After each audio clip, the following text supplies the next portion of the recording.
اس سال یعنی 3 ہجری میں سیدنا حسن رضی اللہ عنہ پیدا ہوئے۔ نبی کریم صلی اللہ علیہ وسلم نے سیدنا عمر فاروق رضی اللہ عنہ کی بیٹی سیدہ حفصہ رضی اللہ عنہا سے نکاح کیا۔ سیدہ زینب بنت خزیمہ رضی اللہ عنہا سے بھی نکاح فرمایا، لیکن یہ چند ماہ زندہ رہیں۔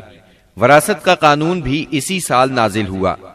مشرکہ سے نکاح مسلمانوں کے لیے اب تک جائز تھا، اسی سال حرام قرار پایا۔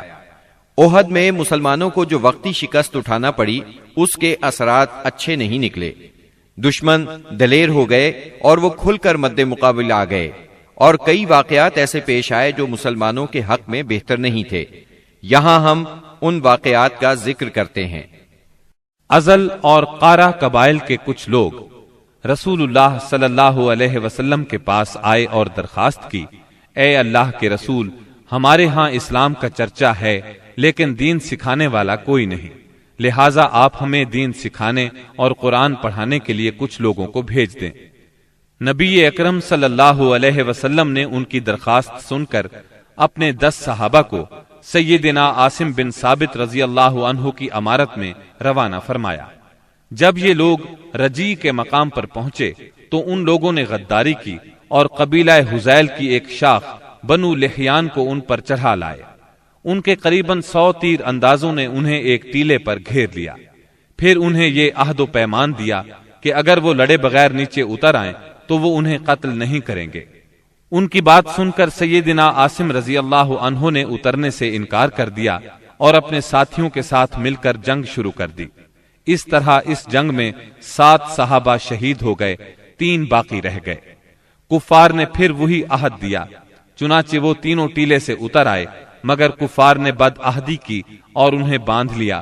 اس پر ان میں سے ایک نے کہا، یہ تمہاری پہلی بد عہدی ہے، میں تم لوگوں کے ساتھ نہیں جاؤں گا۔ کفار نے انہیں قتل کر دیا اور باقی 2 کو مکے لے چلے۔ مکے لے جا کر ان دونوں کو بیچ دیا۔ یہ دونوں خبیب بن عدی اور زید بن دسنہ رضی اللہ عنہما تھے۔ سیدنا خبیب رضی اللہ عنہ نے غزوہ بدر میں حارث بن عامر بن نوفل کو قتل کیا تھا، لہٰذا انہیں کچھ عرصے تک قید میں رکھ کر تنعیم لے جایا گیا اور قتل کر دیا گیا۔ انہوں نے قتل سے پہلے 2 رکعت نماز ادا کی اور ان پر بد دعا کی، پھر چند اشعار پڑھے۔ ان میں سے 2 یہ ہیں: وَلَسْتُ أُبَالِي حِينَ أُقْتَلُ مُسْلِمًا على أي جنب كان في الله مصرعي وذلك في ذات الإله وإن يشاء يبارك على أوصال سلب ممزعي۔ میں مسلمان مارا جاؤں تو مجھے کچھ پرواہ نہیں کہ اللہ کی راہ میں کس پہلو پر قتل ہوتا ہوں، اور یہ تو اللہ کی ذات کے لیے ہے، اور اگر وہ چاہے تو بوٹی بوٹی کیے ہوئے اعضاء کے جوڑ جوڑ میں برکت عطا کر دے۔ اس کے بعد ابو سفیان نے خبیب رضی اللہ عنہ سے کہا، کیا تمہیں یہ بات پسند ہے کہ تمہارے بدلے محمد ہمارے قبضے میں ہوتے اور ہم ان کی گردن مارتے اور تم اپنے اہل و عیال میں ہوتے؟ جواب میں انہوں نے فرمایا، اللہ کی قسم، مجھے تو یہ بھی گوارا نہیں کہ میں اپنے اہل و عیال میں ہوتا اور اس کے بدلے میں محمد صلی اللہ علیہ وسلم کو جہاں آپ ہوں وہاں کوئی کانٹا چبھ جاتا اور وہ آپ کو تکلیف دیتا، یعنی میں تو اپنی جان بچانے کے بدلے میں انہیں کانٹا چبھنے کے برابر بھی تکلیف دینا گوارا نہیں کرتا۔ اور پھر اچانک حارث بن عامر کے بیٹے نے انہیں باپ کے بدلے میں قتل کر دیا۔ اب رہ گئے زید بن دسنہ، انہوں نے غزوہ بدر میں امیہ بن محرز کو قتل کیا تھا، چنانچہ انہیں اس کے بیٹے صفوان بن امیہ نے خرید کر قتل کیا۔ بعض کتب میں یوں ہے کہ یہ گفتگو ابو سفیان اور سیدنا خبیب رضی اللہ عنہ کے درمیان نہیں ہوئی تھی، بلکہ زید بن دسنہ سے ہوئی تھی۔ سیدنا عاصم بن ثابت رضی اللہ عنہ کی شہادت کے بعد قریش نے ان کا سر کاٹ لانے کے لیے اپنے کچھ لوگوں کو بھیجا۔ جب یہ لوگ لاش کے پاس پہنچے تو اللہ نے ان کی حفاظت کے لیے بھیڑوں کا جھنڈ بھیج دیا۔ ان بھیڑوں نے کفار کو ان کے نزدیک نہیں پھٹکنے دیا۔ دراصل سیدنا عاصم رضی اللہ عنہ نے شہادت سے پہلے یہ دعا کی تھی، اے اللہ یہ کفار میری لاش کو نہ چھونے پائیں۔ سو اللہ نے ان کی دعا قبول فرمائی اور لاش کی حفاظت کے لیے بھیڑوں کو بھیج دیا۔ سیدنا عمر رضی اللہ عنہ کو اس واقعے کی خبر ہوئی تو فرمایا کرتے تھے کہ اللہ مومن بندے کی حفاظت اس کی وفات کے بعد بھی کرتا ہے جیسے اس کی زندگی میں کرتا ہے۔ انہی دنوں اس قسم کا سانحہ بئر معونہ پر پیش آیا۔ یہ واقعہ رجی والے واقعے سے کہیں زیادہ المناک تھا۔ اس کا خلاصہ یہ ہے کہ ابو برا عامر بن مالک مدینہ طیبہ میں آیا اور خدمت نبوی میں حاضر ہوا۔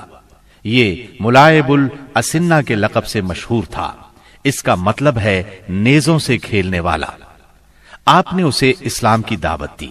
اس نے اسلام قبول نہ کیا لیکن دوری بھی اختیار نہ کی، اور یہ امید ظاہر کی کہ اگر اہل نجد کے پاس تبلیغ کے لیے آدمی بھیج دیے جائیں تو وہ اسلام قبول کر لیں گے۔ اس نے یہ بھی کہا کہ آپ جن لوگوں کو بھیجیں گے وہ میری پناہ میں ہوں گے۔ چنانچہ رسول اللہ صلی اللہ علیہ وسلم نے 70 صحابہ کی جماعت اس کے ساتھ کر دی۔ یہ 70 کے 70 قرآن کے حافظ اور قاری تھے۔ انہوں نے بئر معونہ پر پڑاؤ ڈالا۔ سیدنا حرام بن ملحان رضی اللہ عنہ رسول اللہ صلی اللہ علیہ وسلم کا خط لے کر قبیلے کے سردار اللہ کے دشمن عامر بن طفیل کے پاس گئے۔ اس نے خط پڑھنے کی بجائے اپنے ایک آدمی کو اشارہ کیا کہ انہیں قتل کر دے۔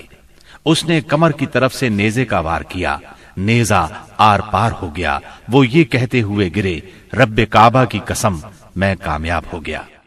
پھر اس بد طینت نے فوراً ہی باقی صحابہ پر حملہ کرنے کے لیے بنو عامر کو آواز دی۔ وہ لوگ اس لیے نہ آئے کہ ابو برا عامر بن مالک نے مسلمانوں کو پناہ دی تھی۔ انہوں نے اس کی آواز پر کان نہ دھرے، چنانچہ اس نے بنو سلیم کو آواز دی۔ بنو سلیم اور اس کی چند شاخوں ریل، زکوان اور اسیہ نے آ کر صحابہ کرام رضی اللہ عنہم کا محاصرہ کر لیا اور سب کو شہید کر ڈالا۔ صرف کعب بن زید اور عمرو بن امیہ زمری رضی اللہ عنہما بچ رہے۔ کعب بن زید تو زخمی تھے، ان لوگوں نے انہیں مردہ خیال کیا، چنانچہ انہیں بعد میں شہداء کے درمیان سے اٹھا لیا گیا۔ وہ زندہ رہے اور غزوہ خندق میں شہید ہوئے۔ عمرو بن امیہ زمری منذر بن عقبہ کے ساتھ اونٹ چرانے کے لیے گئے ہوئے تھے۔ انہوں نے پڑاؤ کی جگہ پر پرندوں کو منڈلاتے دیکھا تو بھانپ گئے کہ کوئی سانحہ ہو گیا ہے۔ فوراً وہاں پہنچے۔ حالات دیکھ کر منذر بن عقبہ نے ان دشمنوں سے لڑ کر شہید ہونے کا فیصلہ کیا۔ چنانچہ وہ ان سے لڑے اور لڑتے لڑتے شہید ہو گئے۔ عمرو بن امیہ کو قید کر لیا گیا۔ جب عامر بن طفیل کو بتایا کہ ان کا تعلق قبیلہ مزر سے ہے تو عامر نے ان کی پیشانی کے بال کٹوا کر اپنی ماں کی طرف سے انہیں آزاد کر دیا۔ اس کی ماں نے ایک گردن آزاد کرنے کی منت مانی تھی۔ عمرو بن امیہ رضی اللہ عنہ مدینہ منورہ کی طرف روانہ ہوئے۔ راستے میں قرقرہ نامی ایک مقام پر پہنچے تو بنو کلاب کے 2 آدمی ملے۔ عمرو بن امیہ رضی اللہ عنہ نے انہیں دشمن کے آدمی خیال کیا اور قتل کر دیا، حالانکہ ان کے پاس رسول اللہ صلی اللہ علیہ وسلم کی طرف سے عہد موجود تھا۔ چنانچہ جب یہ مدینہ منورہ پہنچے اور اس واقعے کی اطلاع دی تو رسول اللہ صلی اللہ علیہ وسلم نے فرمایا، تم نے 2 ایسے آدمیوں کو قتل کیا ہے جن کی دیت مجھے دینا ہوگی۔ اللہ کے رسول صلی اللہ علیہ وسلم کو واقعہ رجی اور بئر معونہ سے بہت رنج پہنچا۔ یہ دونوں حادثے ایک ہی مہینے یعنی صفر 4 ہجری میں پیش آئے تھے، اور کہا جاتا ہے کہ دونوں حادثات کی خبر آپ کو ایک ہی رات میں پہنچی تھی۔ آپ نے ان قاتلوں پر 30 دن تک نماز فجر میں بد دعا فرمائی، یہاں تک کہ اللہ نے ان شہداء کی طرف سے یہ پیغام نازل کیا، ہماری قوم کو ہماری طرف سے یہ بات پہنچا دیں کہ ہم اپنے رب سے ملے تو وہ ہم سے راضی ہے اور ہم اس سے راضی ہیں۔ اس کے بعد آپ نے قنوت ترک کر دی۔ عمرو بن امیہ زمری رضی اللہ عنہ نے جب واپس آ کر بنو کلاب کے 2 آدمیوں کے قتل کی اطلاع دی تو رسول اللہ صلی اللہ علیہ وسلم چند صحابہ کے ساتھ بنو نذیر کے پاس تشریف لے گئے تاکہ معاہدے کے مطابق دونوں مقتولین کی دیت میں مدد کریں۔ انہوں نے آپ سے کہا، ابو القاسم ہم ایسا ہی کریں گے، آپ تشریف رکھیے، ہم آپ کی ضرورت پوری کیے دیتے ہیں۔ ان لوگوں نے آپ کو ایک دیوار کے نیچے بٹھایا، آپ دیوار سے ٹیک لگا کر بیٹھ گئے۔ ادھر یہود جمع ہوئے، ان پر شیطان سوار تھا۔ انہوں نے باہم مشورہ کیا اور کہا، ہم میں سے کون ہے جو اس بھاری پتھر کو اوپر لے جا کر آپ کے سر پر گرا دے؟ اس پر ایک بدبخت ترین یہودی عمرو بن جہاش اٹھا، اس نے کہا، یہ کام میں کروں گا۔ پھر اس نے پتھر اٹھایا اور اس کو اوپر کی طرف لے چلا۔ ادھر سیدنا جبرائیل علیہ السلام نے آ کر نبی صلی اللہ علیہ وسلم کو ان کے ارادے کی خبر کر دی۔ چنانچہ آپ تیزی سے اٹھے اور مدینہ منورہ چلے آئے۔ بعد میں صحابہ رضی اللہ عنہم بھی آپ سے آ ملے۔ آپ نے انہیں سازش سے آگاہ فرمایا۔ اس واقعے پر نبی کریم صلی اللہ علیہ وسلم نے محمد بن مسلمہ رضی اللہ عنہ کو بنو نذیر کے پاس بھیجا۔ ان کے ذریعے سے آپ نے یہود کو پیغام دیا، تم لوگ مدینے سے نکل جاؤ، اب تم یہاں نہیں رہ سکتے، تمہیں 10 دن کی مہلت ہے، اس کے بعد جو یہاں نظر آیا اس کی گردن مار دی جائے گی۔ رسول اللہ صلی اللہ علیہ وسلم کے اس فرمان پر یہودیوں نے وہاں سے چلنے کی تیاری شروع کر دی، لیکن اسی دوران میں رئیس المنافقین عبداللہ بن ابی نے انہیں کہلا بھیجا، ڈٹ جاؤ اور یہاں سے نکلنے سے انکار کر دو، میرے ساتھ 2000 جنگجو ہیں، وہ تمہارے ساتھ تمہارے قلعوں میں داخل ہوں گے اور تمہاری حفاظت کی خاطر جان دے دیں گے، اور بنو قریظہ اور بنو غطفان بھی تمہاری مدد کریں گے۔ اس کا پیغام سن کر یہود نے اپنے اندر قوت اور مضبوطی محسوس کی اور رسول اللہ صلی اللہ علیہ وسلم سے کہلا بھیجا کہ ہم یہاں سے نہیں جائیں گے، آپ جو کر سکتے ہیں کر لیں۔ یہ سن کر رسول اللہ صلی اللہ علیہ وسلم نے کہا، اللہ اکبر۔ صحابہ رضی اللہ عنہم نے بھی مل کر کہا، اللہ اکبر۔ نبی صلی اللہ علیہ وسلم نے مدینہ منورہ کا انتظام سیدنا ابن ام مکتوم رضی اللہ عنہ کو سونپا اور جھنڈا سیدنا علی رضی اللہ عنہ کو مرحمت فرما کر بنو نذیر کے علاقے کا رخ کیا۔ وہاں پہنچ کر ان کا محاصرہ کر لیا۔ انہوں نے بھی اپنے قلعوں اور گڑھیوں میں پناہ لے لی اور اسلامی لشکر پر تیر اور پتھر برسانے لگے۔ نبی صلی اللہ علیہ وسلم نے دیکھا کہ کھجور کے درخت اور باغات ان کے لیے ڈھال بنے ہوئے ہیں، چنانچہ آپ نے ان کو کاٹ دینے اور جلا دینے کا حکم فرمایا۔ اس عمل سے یہودیوں کے حوصلے ٹوٹ گئے اور اللہ نے ان کے دلوں پر مسلمانوں کا رعب طاری فرما دیا۔ چنانچہ 6 روز بعد یا ایک دوسری روایت کے مطابق 15 روز بعد انہوں نے اس شرط پر ہتھیار ڈال دیے کہ وہ مدینہ منورہ سے جلا وطن ہو جائیں گے۔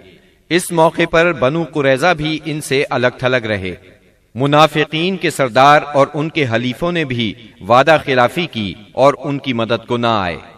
رسول اللہ صلی اللہ علیہ وسلم نے انہیں اجازت دی کہ وہ ہتھیاروں کے سوا جو ساز و سامان چاہیں لے جا سکتے ہیں۔ چنانچہ ان سے جو کچھ ہو سکا لے گئے، یہاں تک کہ دروازے، کھڑکیاں، کھوٹیاں اور چھتوں کی کڑیاں تک لے گئے۔ اللہ تعالی سورۃ الحشر کی آیت 2 میں اس بارے میں فرماتے ہیں، يخربون بيوتهم بأيديهم وأيدي المؤمنين فاعتبروا يا أولي الأبصار۔ وہ اپنے ہاتھوں اور اہل ایمان کے ہاتھوں اپنے گھر برباد کر رہے تھے، پس اے اہل بصیرت عبرت پکڑو۔ اس جلا وطنی کے بعد ان کی اکثریت اور بڑے لوگوں نے خیبر میں قیام کیا۔ ان کا ایک چھوٹا گروہ ملک شام جا بسا۔ رسول اللہ صلی اللہ علیہ وسلم نے ان کی زمین اور علاقہ خاص مہاجرین اولین میں تقسیم فرما دیا۔ صرف 2 انصاری صحابہ ابو دجانہ اور سہل بن حنیف رضی اللہ عنہما کو ان کی تنگ دستی کے سبب اس میں سے عطا فرمایا۔ اس کے علاوہ آپ اسی میں سے اپنی ازواج مطہرات کا سال بھر کا خرچ نکالتے تھے۔ اس کے بعد جو کچھ بچتا اسے جہاد کی تیاری کے لیے ہتھیاروں اور گھوڑوں کی خریداری میں صرف فرماتے تھے۔ آپ نے ان کے پاس سے 50 خود اور 300 تلواریں بھی پائیں۔ ابو سفیان نے احد میں اعلان کیا تھا کہ اگلے سال جنگ ہوگی، چنانچہ شعبان 4 ہجری کی آمد پر رسول اللہ صلی اللہ علیہ وسلم نے اس کے اعلان کے مطابق بدر کا رخ کیا۔ وہاں 8 دن ٹھہر کر ابو سفیان کا انتظار کرتے رہے۔ آپ کے ساتھ 1500 کا لشکر اور 10 گھوڑے تھے۔ جھنڈا سیدنا علی رضی اللہ عنہ کے ہاتھ میں تھا۔ آپ نے مدینے کا انتظام عبداللہ بن رواحہ رضی اللہ عنہ کے سپرد کیا تھا۔ دوسری طرف ابو سفیان بھی 2000 کا لشکر لے کر روانہ ہوا، جس میں 50 سوار تھے۔ مر الزہران پہنچ کر مجنہ نام کے مشہور چشمے پر پڑاؤ ڈالا، لیکن شروع ہی سے ان پر روب سا طاری تھا۔ واپسی کے بہانے سوچنے لگا۔ بالآخر یہاں پہنچ کر اس نے اپنے ساتھیوں سے کہا، جنگ اس وقت مناسب ہوتی ہے جب شادابی ہو اور ہریالی ہو، تاکہ جانور چر سکیں اور تم بھی دودھ پی سکو۔ اس وقت خشک سالی ہے، لہٰذا میں تو واپس جا رہا ہوں، تم بھی واپس چلے چلو۔ اس پر پورا لشکر کسی مخالفت کے بغیر واپس ہو گیا۔ مسلمانوں کو جب ان کے واپس ہونے کی خبر ملی تو انہوں نے اپنا سامان تجارت فروخت کیا، خوب نفع کمایا اور اس شان سے واپس لوٹے کہ ہر دشمن پر ان کی دھاک بیٹھ چکی تھی اور ہر طرف امن و امان قائم ہو چکا تھا۔ چنانچہ 1 سال سے زیادہ عرصہ گزر گیا اور دشمنوں کو کچھ کرنے کی جرت نہ ہوئی۔ اسی وجہ سے رسول اللہ صلی اللہ علیہ وسلم کو آخری حدود تک امن پھیلانے کا موقع ملا۔ چنانچہ ربیع الاول 5 ہجری میں ڈاکوؤں کی سرکوبی کے لیے دومت الجندل تشریف لے گئے اور یوں ہر طرف امن و امان ہو گیا۔